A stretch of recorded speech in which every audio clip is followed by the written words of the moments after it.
निधि लभन्ते सद्भक्त्या शिव सुख समाजम किम तदा महावीर स्वामी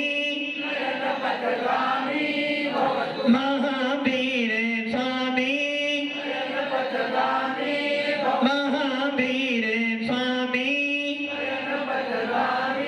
दुर्वाह बंधन नित्यम ज्ञान दर्शन नायिका चारित्रानम मेरा मोक्ष मार्ग उपदेश का पंच परमेश्वर भगवान की एक राधिनाथ भगवान की अंतिम सत्संगति भगवान महावीर स्वामी की आचार्य श्री कुंद कुंद भगवंत की आचार्य श्री विमल सागर जी महाराज की आचार्य गुरुदेव सनमती सागर जी महाराज की 3 करोड़ 9 करोड़ मुनि राजों की बड़ी परम पूज्य दिव्य तपस्वी अध्यात्म विराज संत आचार्य भगवंत श्री सुंदर सागर जी महाराज की समस्त आचार्य संघ की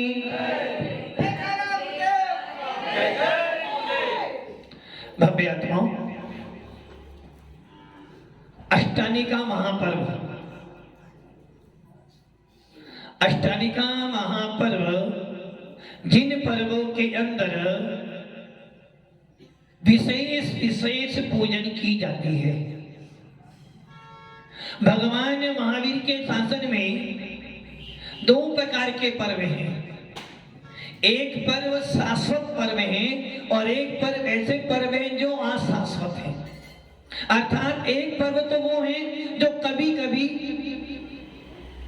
कभी आते हैं और एक पर्व वो होते हैं जो आते हैं और जिस प्रकार मेहमान 2 प्रकार के होते हैं। एक मेहमान वो होता है जो रोज आना जाना और एक मेहमान वो होता है जो साल में 6 महीने में 4 महीने में एक बार आता है। अब आप ये विचार करो और सोचो 4 महीने में एक बार आया उसके प्रति आपका बहुमान कैसा रहता है। जो डेली आता है उसके प्रति बहुमान कैसा होता है। जो 4 महीने में 6 महीने में आता है उसके प्रति उत्साह ज्यादा होता है और जो डेली आता है उसके प्रति उत्साह। किंतु जो डेली आ रहा है उसके प्रति बहुमान नहीं करोगे। 4 महीने वाले के प्रति भाई 2 दिन के लिए तो आया है फिर 4 महीने बाद ही आएगा। किंतु उस 4 महीने वाले से आप हर बात नहीं बोल सकते। जो डेली आता है उससे आप अपने मन की हर बात बोल सकते हो। वैसे ही हमारे जैन शासन में वीतराग शासन में कुछ पर्व ऐसे हैं जो हर साल आते हैं किंतु 4 महीने के बाद आते हैं। जैसे 10 लाचन पर्व, अष्टानी का महापर्व और 16 कारण पर्व, पंचमेरु पर्व। ये कैसे पर्व हैं? 4 महीने 6 महीने में एक बार ही आते हैं किंतु जब आते हैं तो आपको इतना दे जाते हैं कि 4 महीने तक आपकी बैटरी चलती चली जाती है। ऐसे मोबाइल हैं जो एक बार चार्ज कर लो 15 दिन 10 दिन 5 दिन के लिए फुर्ती। किंतु जिन शासन ऐसी बैटरी है ऐसा चार्ज करता है कि यदि एक बार आप जिन शासन में आ गए, यदि एक बार आपने जिन शासन को मन से धारण कर लिया है तो वो जिन शासन आपको संसार सागर से निकालकर निश्चित रूप से सिद्धार्थ की यात्रा करा देगा। ऐसे ही ये हमारे पर्व हैं। इन पर्वों में आत्मा की विशुद्धि के लिए पुरुषार्थ किया जाता है। अष्टानी का महापर्व 10 लाचन पर्व आता है, हर व्यक्ति पूजा करता है। 10 लाचन पर्व साल में 3 बार आता है। तो 3 बार आने पर मात्र आप एक बार, वो भी कौन सा? चैत्र का नहीं बनाते, माघ वाला। आपको ये भी नहीं पता होगा कि 10 लाचन पर्व साल में 3 बार कब जो पूजा करता होगा उसे पता होगा, जो पूजा करता उसे तो पता ही नहीं कि कौन से 3 बार आते हैं। चैत्र के माह में, माघ के महीने में और भादो। हम कौन सा करते हैं? मात्र भादो के 10 लाचन पर्व में तो हर मंदिर में हर जैन समाज में उत्साह रहता है। उसी प्रकार अष्टानी का महापर्व कितनी बार आता है? साल में 3 बार, किंतु आता है तेरी मात्र कितने दिन के लिए? मात्र 8 दिन के लिए आता है। और ये अष्टानी का पर्व, जिस पर्व में आकृतिम जिन चैतन्यों की वंदना, मध्य लोक में जितने भी आकृतिम जिन चैतन्य कितने हैं? 458। कितने? 428। 428 ही ना। उन्हीं सतीश जी का गणित अलग चलता है। 458 आकृतिम जिन चैतन्य हैं, जिनकी वंदना करने के लिए मात्र आपको 3 बार साल में अवसर मिलते हैं। फागुन में, आषाढ़ में और कार्तिक में। फागुन में जब आता है आपके पास सीजन रहता है। फागुन में जब आता है बच्चों की परीक्षा रहती है, और फागुन में जब आता है शादी विवाह रहती है, आप उससे बच जाते हैं। आषाढ़ में जब आता है, आषाढ़ में जब आता है तो आपका सीजन मंदा तो होता है, किंतु बरसात तो आप जाते नहीं। और जब कार्तिक में आ जाता है तो पुनः आपका सीजन शुरू हो जाता है, ठंडी का मौसम हो जाता है, और व्यापार और बच्चों की तब वो छोड़। अब बताओ, मतलब कि आपके मध्य लोक में 458 आकृतम जिन चैतन्य हैं, उनकी वंदना करने का अवसर 3 बार मिलता है साल में। वो भी किनको मिलता है? मनुष्यों को नहीं मिलता है, मात्र देवों को मिलता है। हाँ महाराज, देवों को मिलता है इसलिए हम करते नहीं है। ये तो है ना, देवों को मिलता, हमें मिलता नहीं, हम करते नहीं है। भव्य आत्माओं, ये अष्टमी का पर्व तो ऐसे पर्व है, कैसा भी ज्ञानी होगा, थोड़ा वो धर्म समझता होगा ना, तो क्या करते होंगे? इन अष्टमी का पर्व की जब आप पूजा पढ़ते उसमें आते हैं ना 28 पर्वों में महापर्व कौन सा? 28 पर्व। और उस 28 पर्व में क्या करते हैं? नंदीश्वर द्वीप में कौन जाएगा? आपको जाने वाले नहीं हो, और ना आपको जाने की भावना भी नहीं, ना आपको जाने की भावना है। नंदीश्वर द्वीप जाने की भावना है। किन किन की भावना है? सबकी भावना है, जाना है। यदि आप जैन कुल को पाकर, मनुष्य भव को पाकर सम्य दर्शन प्राप्त हो जाने के बाद नंदीश्वर द्वीप में जाने की भावना भाते हो, तो आपने क्या कर लिया? आपको देव बनने की इच्छा है, और जो देव बनेगा उस पर्याय में संयम अवस्था में रहना पड़ेगा। देव बन जाओगे तो आप जिनेंद्र देव को भी पूजा कर सकते हो साधु संतों से। तो क्या बनना? देव बनना। महाराज जी एक बार तो सब दिन जाना है, हमें देव नहीं बनना, न कि सम्य दृष्टि जीव किसी पद की इच्छा। वो तो इच्छा क्या करता? भगवंत सम्य दर्शन प्राप्त किया है तो मुझे तो आत्मा से परमात्मा बनना है, किंतु जानता हूं मुझे सिद्धालय में जाना है, किंतु बीच में बहुत सारे स्टेशन हैं, और उस स्टेशनों में से मैं वो स्टेशन प्राप्त करना चाहता हूं जिसके पास जाने के बाद मैं आकृतिम जिन चैतन्यों की वंदना कर लूं और अपने सभ्य दर्शन को मजबूत कर लूं। इसलिए जैन शासन में आने के बाद देव बनने की इच्छा नहीं करना, किंतु ये इच्छा करना कि हे भगवंत दिनेर भक्ति दिने दिने सदा में सो भवे भवे, जब तक मेरे संसार का अंत ना हो जाए, जब तक मैं संसार सागर से पार ना हो जाऊं, मुझे भव भव में पल पल में ऐसी पर्याय मिले जिस पर्याय में वीतराग शासन की शरण मिले।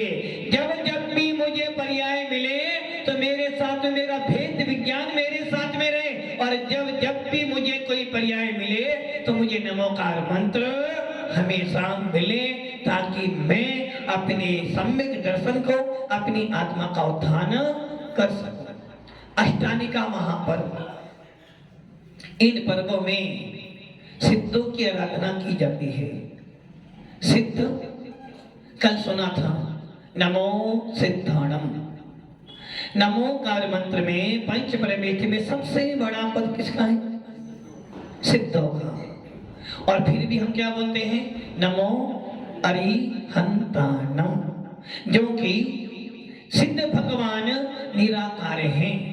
सिद्ध भगवान संसार सागर से रहित हो गए हैं और सिद्ध भगवान आठों कर्मों से रहित हैं। शरीर उनके पास में है नहीं, कर्म उनके पास में है नहीं और संसार का कोई उपकार उनको अब नहीं करना। इसलिए सिद्ध भगवान सिद्धालय में विराजमान हो गए हैं। और इन अष्टानिका महापर्व के अंदर हम लोग उन सिद्धों की आराधना करते हैं जिन सिद्धों की आराधना करने के बाद मेरी आत्मा में सिद्धत्व की प्राप्ति हो सकती है। और इन पर्वों के अंदर की गई जिनेंद्र देव की पूजा धबला के अंदर, सत्य खंडांगन के अंदर आचार्य पुष्पदंत बहुत बोलते कि काल पूजा है, काल पूजा।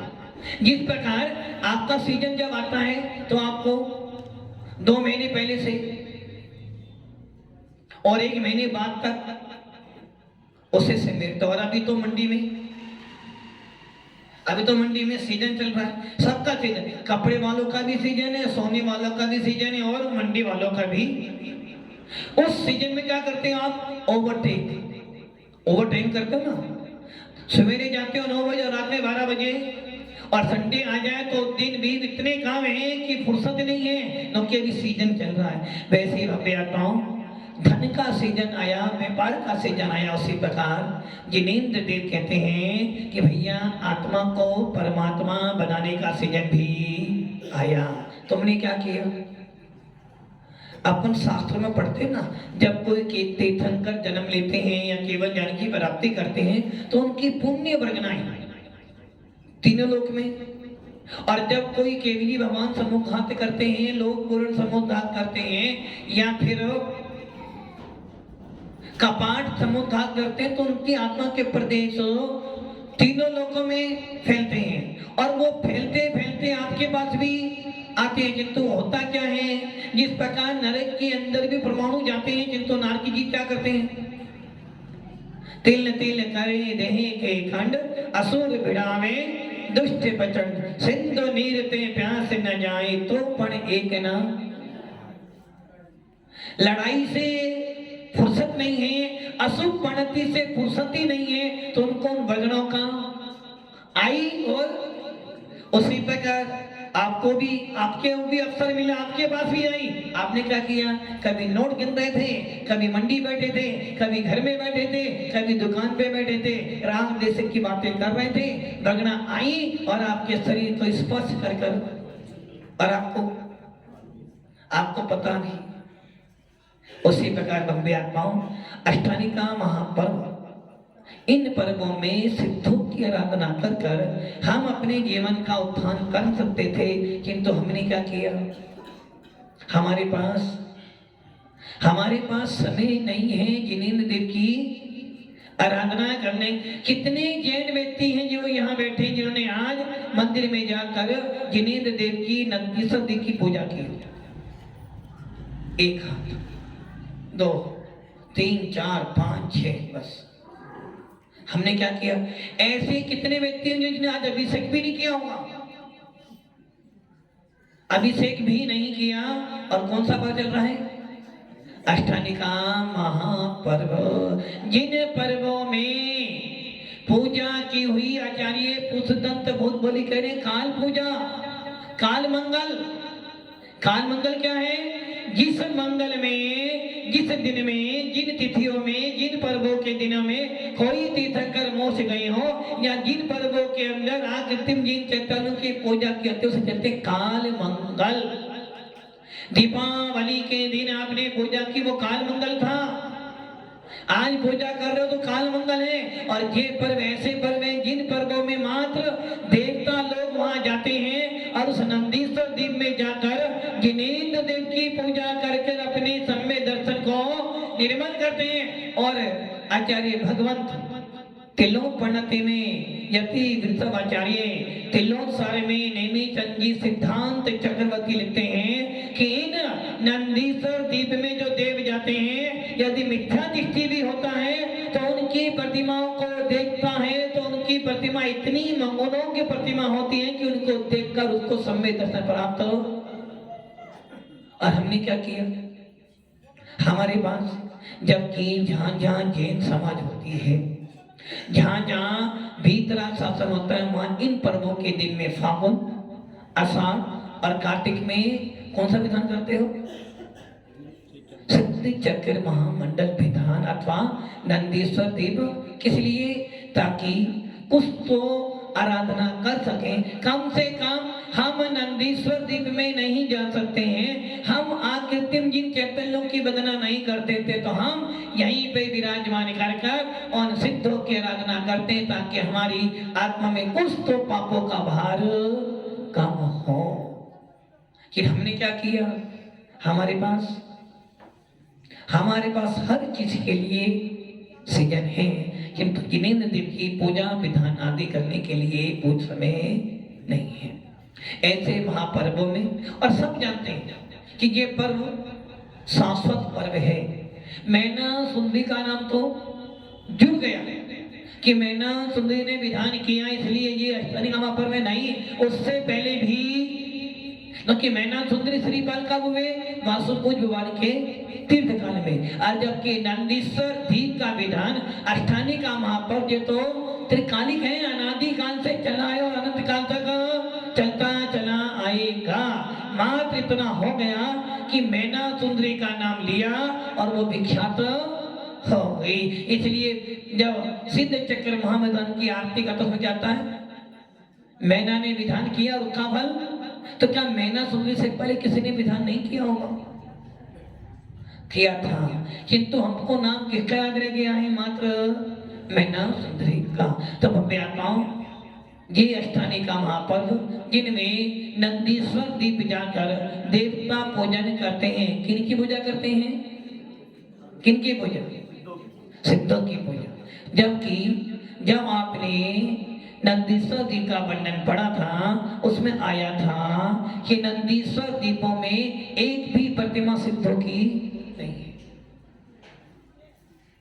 नंदीश्वर द्वीप में आकृतिम जिन चैतन्य, कितने भी आकृतिम जिन चैतन्य है, किसी में भी सिद्धों की प्रतिमा नहीं है। जितने भी हमारे यहाँ आकृतिम जिन चैतन्य, सब में मोक्ष मार्ग से नेतारम भेतारम करम भगवताम जातारम विश्व तत्वानाम बंदे तद्गुण। जितने भी आकृतिम जिन चैतन्य, सब में अनंत भगवान की प्रतिमा है, सिद्धों की प्रतिमा ही नहीं। अब आप ये विचार कर लो, नंदीश्वर द्वीप में कोई सिद्ध प्रतिमा नहीं है, सारी की सारी अरिहंत भगवान की प्रतिमाएं हैं, और वो भी 500 धनुष की प्रतिमाएं हैं। 500 दोनों में 2000 हाथ। अब आप ये विचार करो, यदि आपको 2000 की प्रतिमा मिल जाए, वो भी पद्मासन, वो भी एक प्रतिमा, वो लोग कैसे भाव बनेंगे? आपके घर जाने के भाव बनेंगे? नहीं बनेंगे। यदि आपके सामने एक कोई पाषाण की प्रतिमा भी रख देता, मोह प्रतिमा होती, तो आपका मन विषय कथाओं से हट जाता है। यदि आपके बीच में कोई सोने की प्रतिमा रख दे, स्फटिक की प्रतिमा रख दे, रत्नों की प्रतिमा रख दे, तो आपको जाने की इच्छा। वैसे ही अब सोच लो, 2000 हाथ की प्रतिमा आपके बाद में विराजमान हो, पद्मासन, जिसमें 108 प्रातिहार हो, अष्ट प्रातिहार हो। और जिन प्रतिमाओं को देखने मात्र से जीव का भेद विज्ञान प्राप्त होता हो। अब आप ये विचार कर लो कि 108 प्रातिहारों से सहित, पूरे परिकर से सहित, यदि 2008 की एक प्रतिमा इस हॉल में आ सकती है, मतलब कि इस हॉल से कितनी ऊंची हो जाएगी? ये हॉल मात्र 10 हाथ। अब वो प्रतिमा 2000 हाथ की यदि एक प्रतिमा विराजमान हो जाए, तो देखने वाला अपनी नजर उस पे से हटाने वाला। अब आप विचार करो, उस नंदीश्वर द्वीप के एक 52 जिन मंदिर, 52, एक मंदिर में 2000 हाथ की 108 प्रतिमाएं हैं।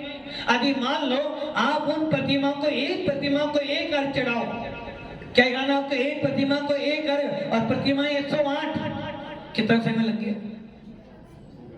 और जब 2000 हाथ ऊंची प्रतिमा को देखोगे तो कम से कम एक प्रतिमा में 5 मिनट तो आपको, और ऐसी कितनी प्रतिमा? 108। आप सोच लो कितनी होंगी, मतलब कि 1 घंटे में मात्र 12 ही प्रतिमा होंगी ना। अब 108 प्रतिमा, मतलब कि पूरा दिन आपका। उसके बाद भी अब आप सोच लो वो देवता लोग किस प्रकार वो पूजा करते होंगे। और हमें सौभाग्य मिला है कि हम इस मध्य लोक में रहकर, इस कर्म भूमि में रहकर उस नंदीश्वर दीप की, उन सिद्धों की आराधना कर कर अपने आप का पुण्य कमाने की। कम से कम वर्णन जब उस नंदीश्वर देव की नंदीश्वर भक्ति पढ़ते हैं, और जब भक्ति पढ़ते पढ़ते यदि उनके शब्दों पर पूज्य पांच स्वामी के शब्द देखें तो लगता है कि वाह, ऐसी प्रतिमा जिनको देखने मात्र से मिथ्या दृष्टि जीव को भेद विज्ञान हो रहा है, जिन प्रतिमा को देखने के बाद नजर हटाने का मन नहीं करता। सुनते हैं और देखते हो कि जब तीर्थंकर का जन्म होता है तो वो 100 धर्मेंद्र 1000 नेत्र बनाकर प्रतिमा को देखता है, तीर्थंकर को देखता है, फिर भी उसकी तृप्ति। अब आप सोच लो, यदि ये 2000 की प्रतिमा ऊंची आपको मिल जाए तो आपके परिणाम कैसे बनेंगे? और हमको फुर्सत नहीं है चिंतन मनन करने। किसी को ये पता भी नहीं होगा कि अष्टानी का पर्व। हाँ, ये तो पता दुकान का समय। भव्यात्माओं, इन अष्टानिका महापर्वों में की गई पूजा आपके परिणामों को निर्मल करने में बहुत ज्यादा समर्थ है। अरुण नंदीश्वर दीपों में किनकी प्रतिमा है? अनंत भगवान की प्रतिमा, सच्चे परमात्मा की प्रतिमा। जिस प्रतिमा का वर्णन करने के लिए आचार्य पूज्य पाद स्वामी ने पूरी की पूरी नंदीश्वर भक्ति लिखी है, जिनका वर्णन करने के लिए तत्वान सूत्र में 2रा अध्याय और 3रा अध्याय आप पढ़ रहे हो। पूरे 3रे अध्याय के अंदर कौन सा दीप है? नंदीश्वर दीप, 8वां दीप, जिनका वर्णन करते करते आचार्यों को भी ऐसा आनंद आता होगा। ऐसे उन दीपों की, उन जिनेंद्र देव की प्रतिमा, जिनेंद्र देव की प्रतिमा पत्थर की हो या सोने की हो, जब उस जिनेंद्र देव के स्वरूप को जान जाते हो तो छोटी से छोटी प्रतिमा को देखने के बाद भी आनंद आता है। गोमटेश बाहुबली जाते हो, साल में एक बार तो भोजन हो जाते, 12 साल में तो। और जब उनका अभिषेक 12 साल में जब अभिषेक होता है तो जब उसको देखते तो ऐसा लगता है भगवान, ऐसा अवसर कब आए जब मैं भी पहली बार, मैं भी एक बार। और जब उनका अभिषेक करते बाहुबली भगवान की छवि देखते तो लगता कि हमारे जिन शासन में आज भी, हमारे जिन शासन में आज भी ऐसी ऐसी वीतराग छवि बनी हुई है, जिनको देखने मात्र से हमारी आत्मा का उत्थान तो होता है, किंतु पूरे विश्व में जिन शासन की भावना होती ही होती है।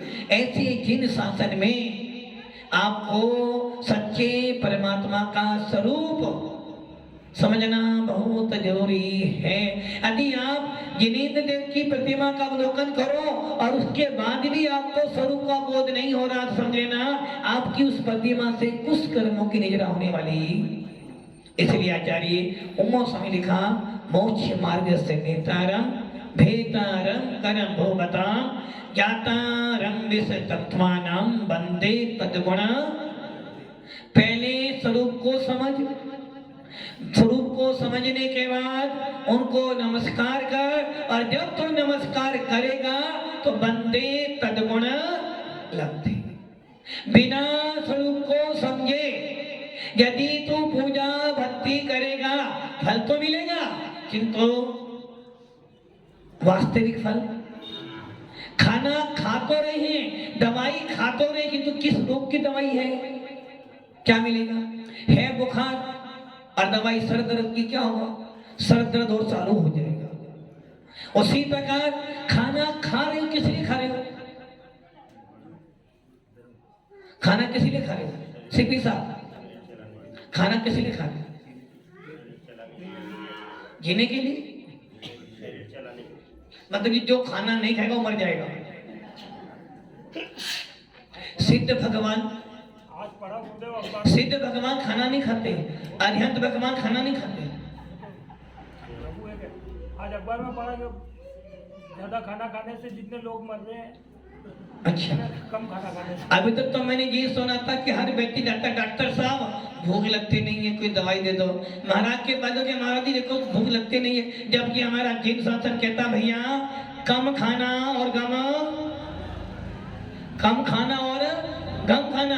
हम क्या करते हैं, खाना कम खा लेंगे किंतु गम अधिक कम खा लिया तो समझना रात भर नींद। मम्मी जी ने बोला था, मैंने छोड़ दिया। मम्मी जी ने मुझे इतना सुनाई थी, 1 घंटे सुनाई थी, मैंने ये शब्द नहीं बोला। क्या हुआ, रात भर आपने शब्द बोला नहीं, किंतु रात भर मम्मी जी ने मुझे ऐसा सब बोला था, मैंने कुछ भी नहीं बोला मम्मी जी को। क्या हुआ, मम्मी जी ने तो मात्र 1 घंटा ही बोला था। मम्मी जी ने तो 1 ही घंटा बोला था, आपने पूरे 24 घंटे मम्मी जी ने मुझे ऐसा बोला था, मैंने कुछ भी नहीं बोला था। आदि चाहती तो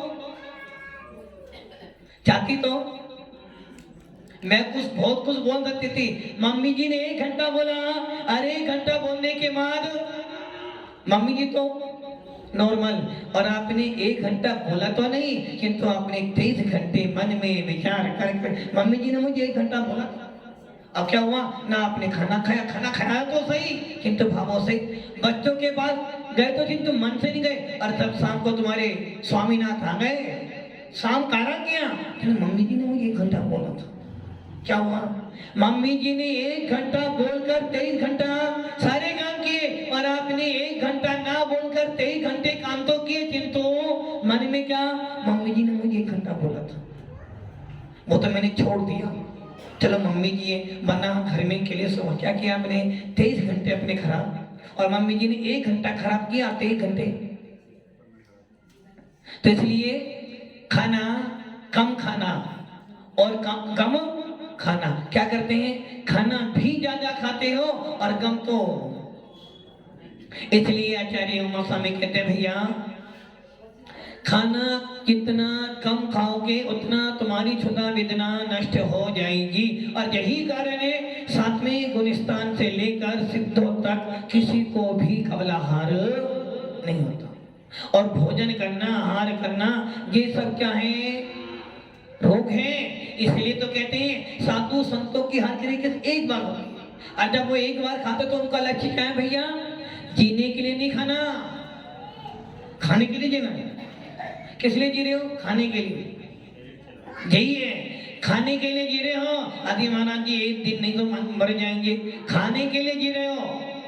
सवेरे रात सारी लड़ाई किसकी है, पेट की। जबकि भगवत महान महावीर कहते हैं भैया खाना छोड़ देगा तो परमात्मा, जिस दिन तेरी आहार संगा छूट जाएगी, विनाश हो जाएगी, उसी दिन 7वें गुणस्थान के अंदर।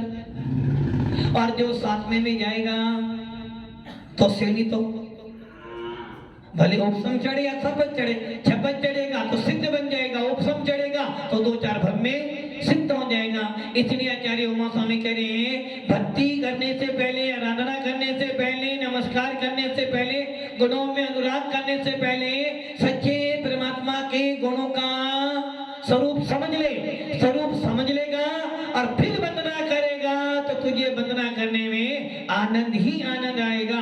पूजा करने में आनंद कब आता है, जब आप उस पूजा के शब्दों का भाव समझ जाते हो। जिनेंद्र देव की प्रतिमा को देखने का आनंद कब आता है, जब जिनेंद्र देव के स्वरूप को समझकर उसकी वंदना करोगे। और साधु की संगति करने का फल जब भी मिलता है जब साधु के गुणों का चिंतन करते करते उनके स्वरूप को जानते हुए वंदना करो। और फिर तुम बोलो वंदे तद्गुण लब्धे, तो आपकी आत्मा के अंदर सम्यक दर्शन प्रकट होता है। और इसी बात को आचार्य कुंद स्वामी ने समय सार में प्रवचन सार में लिखा, आदि तो अपने दर्शन मोहिनी को, आदि तो अपने मिथ्यात्व को नष्ट करना चाहता है। मोहिनी गर्भ के 2 बेटे थे, दर्शन मोहिनी और चारित मोहिनी। खतरनाक कौन सा है, दर्शन मोहिनी। और चारित मुनि तो आदि दर्शन मुनि विनाश कर दिया, रिजर्वेशन तुम्हारा हो गया, और उस दर्शन मुनि को नष्ट करने का उपाय। आचार्य कुंद स्वामी कह रहे हैं, भैया जिनेंद्र देव के स्वरूप को समझ, जिन मंदिर जा, गुरुओं के पास में जा, किंतु सबसे पहले जिनेंद्र देव के स्वरूप को समझ, उनके गुणों को जान, और उनके गुणों के स्वरूप को जानकर अपनी आत्मा के स्वरूप को जान, निश्चित तेरा मिथ्या तो टूट जाएगा, दूर हो जाएगा, छह को प्राप्त हो जाएगा, टूट जाएगा तो क्षोभमिक बन जाएगा, दब जाएगा तो उपशमिक हो जाएगा, और अतीत ने पूरा विनाश कर दिया तो छाई समय दर्शन हो जाएगा, और फिर तो मोक्ष मार्ग का नेता बनकर सिद्धक की प्राप्ति कर लेगा। इसलिए यदि तुम अपने मोह को विनाश करना चाहते हो, यदि संसार सागर में भेद विज्ञान की प्राप्ति करना चाहते हो, तो सबसे पहले परमात्मा के स्वरूप को समझ जाओ, उनके लक्षण को समझ जाओ, उनके गुणों को समझकर उसके बाद यदि तुम वंदना करते हो तो बंदे तद्गुण लब्धे। हे जिनेंद्र देव, हे परमात्मा, मैं आपके स्वरूप को समझने के लिए आया हूँ, और आपके स्वरूप को समझने के बाद अपनी आत्मा के स्वरूप में को समझ जाऊंगा, और जब मैं आपकी वंदना करते करते अपने अंदर झांकूंगा तो मेरा दर्शन वो क्षय हो जाएगा, और उसी समय मेरे को छाई सम्य दर्शन अथवा क्षय उपसम सम्य दर्शन अथवा उपसम सम्य दर्शन हो जाएगा, और मैं भी मोक्ष मार्ग का नेता बन जाऊंगा। मेरा भी रिजर्वेशन हो जाएगा कि अभी नहीं तो कल, और कल नहीं तो परसों, कम से कम अर्ध कुंदन परावर्तन काल में तो मोक्ष जाऊंगा। यदि आपने इस पर्याय में इतना भी काम कर लिया तो समझना आपका जिनेंद्र देव की वंदना करना, गुरुओं का सानिध्य प्राप्त करना और जिन वाणी का सुनना सार्थक है, और इतना भी नहीं कर पाए तो समझना सब कुछ मिलना तुम्हारा व्यर्थ है। इसलिए मैं आता हूँ, अष्टानी का महापर्व शुरू हो गया है, और आपने क्या किया? महाराज लोग तो अपना काम कर लेंगे, क्योंकि आचार्य भगवंत ने आदेश दिया है कि अष्टानी का पर्व में साधुओं को आकृतिम जिन चैतन्यों की वंदना करनी है, और वो करेंगे, भावों से भी करेंगे और गर्व से भी करेंगे। किंतु आप लोगों ने क्या किया? ये हेडिंग आपकी है, इसलिए मैं आता हूँ, हम सब उन मोक्ष मार्ग की वंदना करें, उस मोक्ष मार्ग के रायों की वंदना करें, ताकि हमारा मोक्ष मार्ग प्रशस्त हो। ओम नमः सिद्धेभ्यो।